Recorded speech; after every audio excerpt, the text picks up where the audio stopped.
Chapter 7, Relativity of the Good and the Bad. Book is What is Destiny? The Absolute Law of Karma by Shriram Sharma Acharya. The superiority of spiritual level of a person is measured by his selfless love and altruistic compassion for every being. At the lowest level are the self-centered people whose aims and actions are confined only for selfish motives and at the most for the gains of their own families.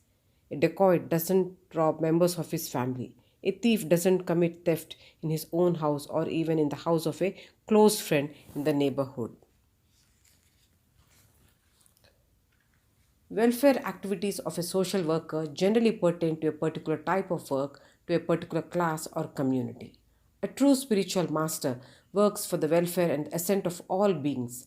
The enlightened souls are all living beings as manifestations of God, be it a human being, plant, or animal. In a nutshell, in the process of progressive evolution of consciousness, people attaining self realization, all living beings are at different stages of awakening. Everyone lives with a lack of some virtues or the other. When all impurities are removed, nothing can stop a person from reaching the ultimate state of blissful salvation from all thraldoms and cycles of birth and death. This is the ultimate goal of human existence. Human life is regarded as a precious opportunity to march ahead towards further evolution. More enlightenment than ignorance in the world. But most of them too have more virtues than vices in them.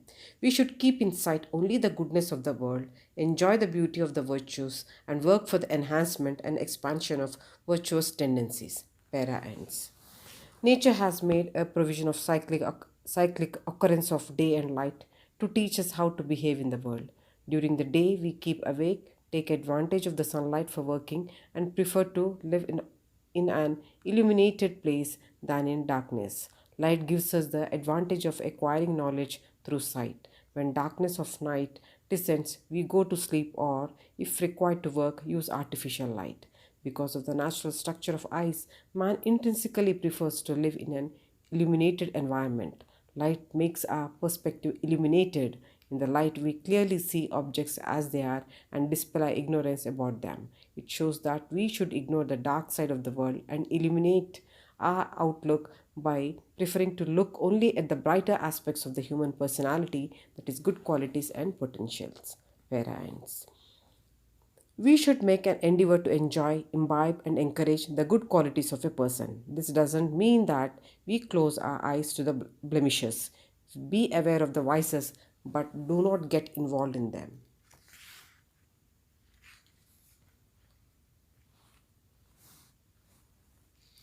Every individual has his own personal perspective of people, places, things, and events. On account of the prejudiced perspective, someone would find the world as bad, whereas someone else would find it good. Therefore, throw away the cobwebs of your old and biased perspectives. Use your third eye, that is wisdom, to penetrate the illusions of your old world. Let your present wicked world of Kali Yuga destroy itself and in its place create your own bright and happy world of Satya Yuga in your inner self. Stop being deluded by the negativity and the darkness of the world, that is Tamoguna, and focus your vision at the bright side, that is Satoguna. You will find the same world as a transformed into a heaven. When you change your outlook, you will find your disobedient child as not so bad or as getting improved into an obedient one. Your worst enemies, quarrelsome wife, and hypocrite neighbors, everyone will then appear totally different. Parents. In fact, the factor of negativity in the character or behavior of a person is usually very small. Antagonism in the mind of the observer magnifies it manyfold. Suppose your spouse doesn't behave as per your expectations because of the preoccupation or some other valid reason. When you are not aware of it, you are likely to take it as an affront and become resentful or angry. With anger, the evil traits lying dormant in the inner folds of your mind get activated and produce a negative mental image of the subject. Darkness creates monster out of a bush. Similarly, anger, due to distortion caused by inner turbulence, produces a defiant, disobedient, disrespectful picture of an otherwise simple, innocent person who receives a harsh punishment for a small lapse. On the other hand, this unjust reaction also infuriates the recipient of the undeserved treatment. The counter reacting angry person too begins to see wickedness, foolishness, cruelty, and many other negative traits in the other person. On repetition of such trivial incidents, the two imaginary ghosts' personalities continue to grow and their confrontations convert to simple hearted, friendly persons into bitter antagonists. Para ends. On many occasions, I have succeeded in reconciling the differences between bitter adversaries by making them understand the triviality of the root cause which had made a mountain out of a molehill. Such situations often arise because of the gap in communication, with mutual understanding, sharing of feelings, and objective analysis of each other's expectations, behavior, and psychological background.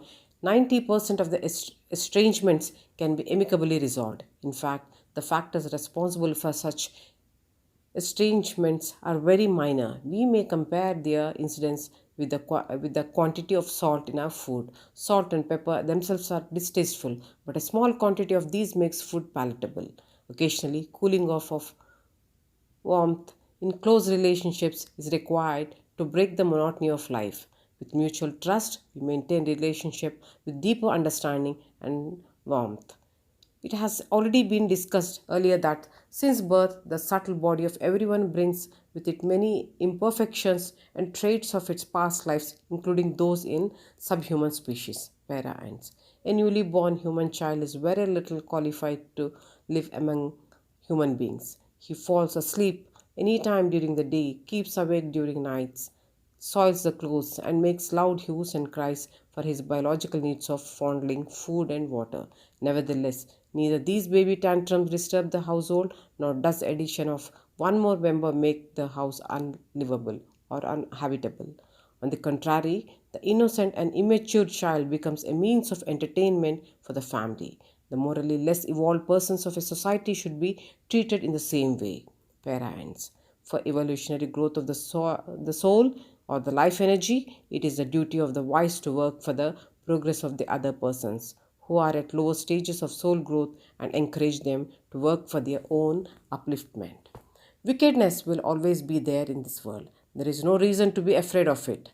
Whosoever is desirous of self enlightenment should learn to face and overcome the disturbances caused by the wicked. It is necessary to restrain the evil and prevent the beastly traits from polluting humane values. To conclude, flies have to be kept away from sweets. The efficiency of one's karmas is demonstrated in preventing spread of sinful traits in the society. A great deal of caution is required in this endeavor. It is like walking on the razor's edge. This is truly is a karma yoga, the yoga of best transactions of duties, science, self-interest, and attachment, the art of equanimity of temperament in the face of all circumstances. Para ends, the chapter ends. Thank you.